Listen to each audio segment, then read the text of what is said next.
Hello, friends! I survived, and my cats had already attacking me, so you know I made it home from VidCon. So this is your quick step for this week. I want to thank Reddit user Jack Frost Bites for the question.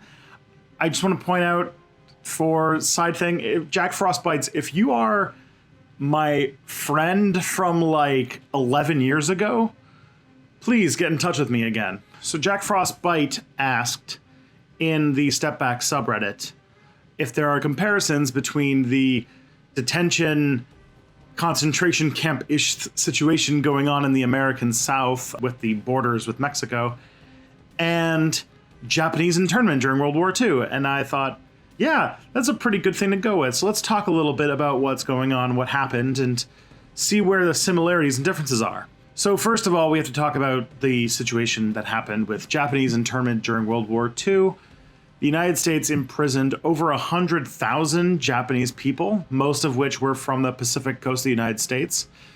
It's interesting to say because there were many more by like per capita Japanese people living in Hawaii, but in the Pacific states, it's where it was enforced the strongest. And also in the 1940s, this was an explicitly racist policy. You could be arrested for being a potential Japanese insurgent, no matter how many generations back you'd been. I think they went back as far as like 1/6. So the majority of those who were kept in prisons in the United States were actually second generation Japanese immigrants. So their parents had actually been the ones who moved from Japan to America, and they had never known Japan their entire life. And this includes their parents coming from Japan as babies. It was empowered by an executive order by FDR. And because of a 1980 report that was put out during the Carter administration, they found that this was a explicitly racist policy that did little to no actual security.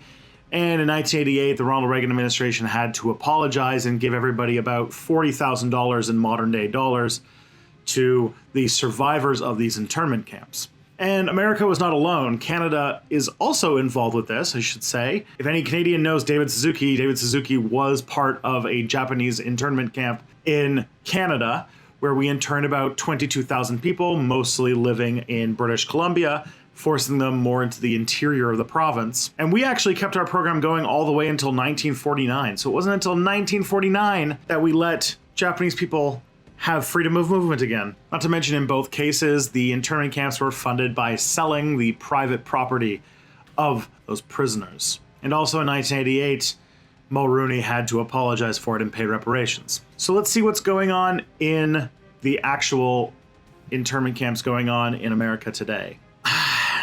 I know that it's really easy to make the comparison for the Japanese internment camps, but the more nasty internment camps seem to be more like what they're doing. So it's no surprise that the United States has been systematically dehumanizing and trying to delegitimize the humanity of those who cross over from countries in Latin America into the United States illegally. Most of them are looking to seek refugee status or asylum because they're escaping violence in their home countries. Some of which are trying to escape drug cartels, some are escaping from political violence, and some are just trying to find a better home and find a better place for themselves. Literally all things that nobody should be worried about doing. And in the United States, the process to immigrate can be decades long. And if you do not have specialized skills or come from white countries, you can be waiting your whole life and never get in.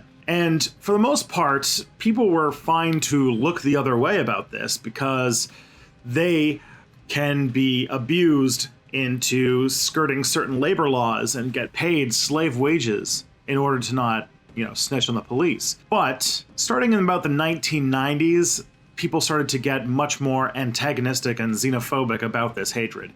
Even though we should say that net immigration from Latin America is actually at a net negative for the last decade or so. People are leaving America, not going towards it when it comes to this. Mostly because countries like Mexico have actually started to get their economic situation together, and those who are escaping are more escaping things like Las Zetas in northern Mexico. So like the age of the economic refugee coming from Latin America is pretty much over. But this is a policy that started under the Barack Obama administration although it was a capitulation to increasing anger and resentment from a angry and xenophobic population of the United States in order to deal with this. You can tell it's not a big issue because actually the biggest source of illegal immigration to the United States is people overstaying their visa.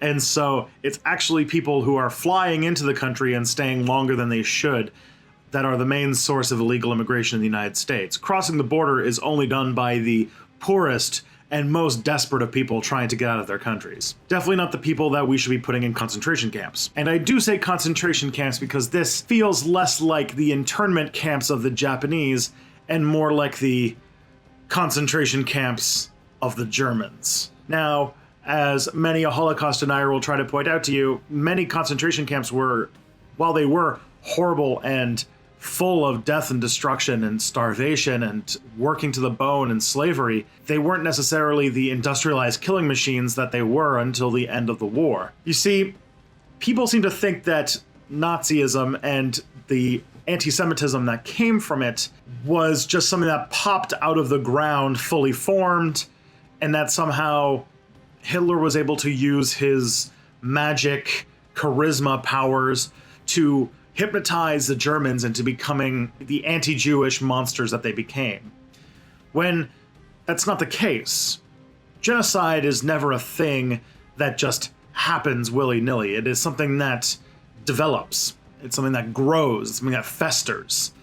And it starts with certain things. It starts with media campaigns trying to dehumanize and criminalize the people who are the target.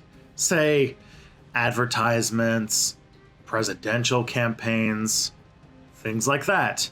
Once you have convinced everybody that there is this horrible, crime-ridden group of people that needs to be dealt with somehow, then they can implement more draconian and cruel measures in order to control that population. You had this done with the Gestapo in Germany, and you had it with their analogs in the American situation, which would be ICE.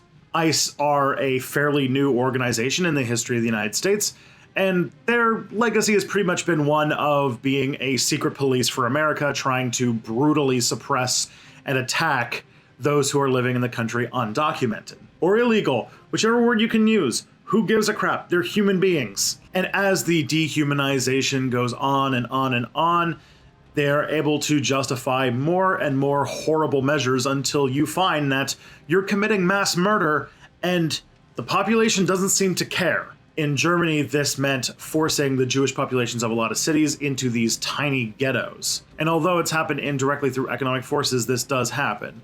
A lot of undocumented migrants have no legal protections because if they go to any sort of authority, they're going to be pushed out. So there's all sorts of abuses laid upon these people because nothing can really be dealt with. Criminality is actually lower amongst this group compared to the population of citizens in the United States. I'm honestly surprised there isn't more of a criminal element because crime is often the authority by other means. When you do not have people who protect your community, you make one that is yourself. And if it's not sanctioned by the government, you become organized crime. Either way, the desensitization, the dehumanization of people from Latin America has been increasing year on year. It's very similar to the post 9/11 dehumanization and attacks on Muslim Americans or anybody who looks like a Muslim American. I have the data to show it. They attack groups like Sikhs who are not Muslims, and how the first hate crime after 9/11 was actually against a Sikh. But either ways, this is not about that. I just always go that way because, my master's thesis and everything like that. So the latest story, I'm actually surprised by how angry the response has been. It's showing that people who are being apprehended at the border trying to cross into the United States are being put into concentration camps. And ICE is then taking the children away from their parents, using often the very horrible disguise that they're taking them to take a shower, which has all sorts of Holocaust overtones on that, and separating these children from their family, putting them in like baby prisons. It's absolutely terrible. It's absolutely unthinkable but it is the latest step in a process. Now, this might have been an overstep now. There is some sign that Trump is trying to walk back on it. He signed a completely toothless executive order to try and put some sort of control over it and keep families together, which isn't a bad thing, but I don't think it really does a whole lot. The problem is that the dehumanization rhetoric is going to continue. It's going to increase. We need to be actively countermanding this attack on anybody who is an illegal migrant, because we've seen where this goes. We saw where this went in Germany. We saw where this went in Rwanda. And I do not want to see it happen ever again. I thought that was the whole point of the history thing. This honestly horrifies me. And I really wish that we could get over this obsession over borders and security and control over people's bodies and go back to a time where we were just humans in a world. I mean, hard immigration control really wasn't a thing until the 20th century, and even then it was very sparsely enforced until very recently.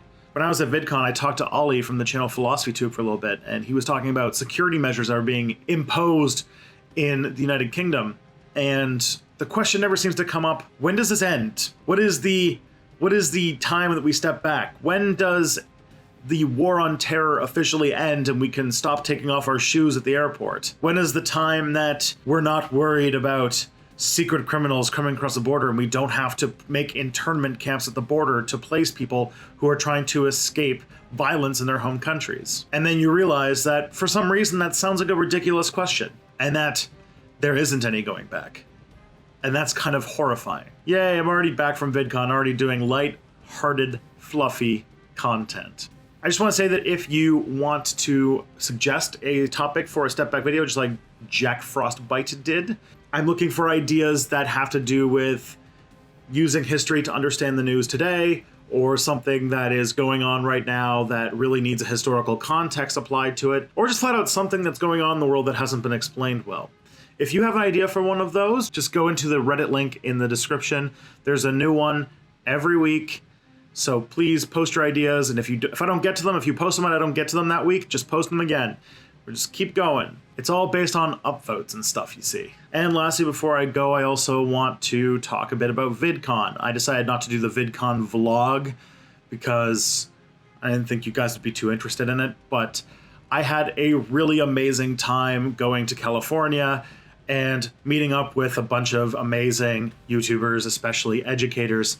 I got to spend an afternoon with Andrew Mark Henry from Religion for Breakfast, and with Ollie from Philosophy Tube, and with Scott from NerdSync, and that was a really fun afternoon. I think we all had a really good time. I also got to spend some amazing time with Natalie from ContraPoints, and just, there are some real talented people doing stuff out there, and I felt really privileged to be even a small part of it.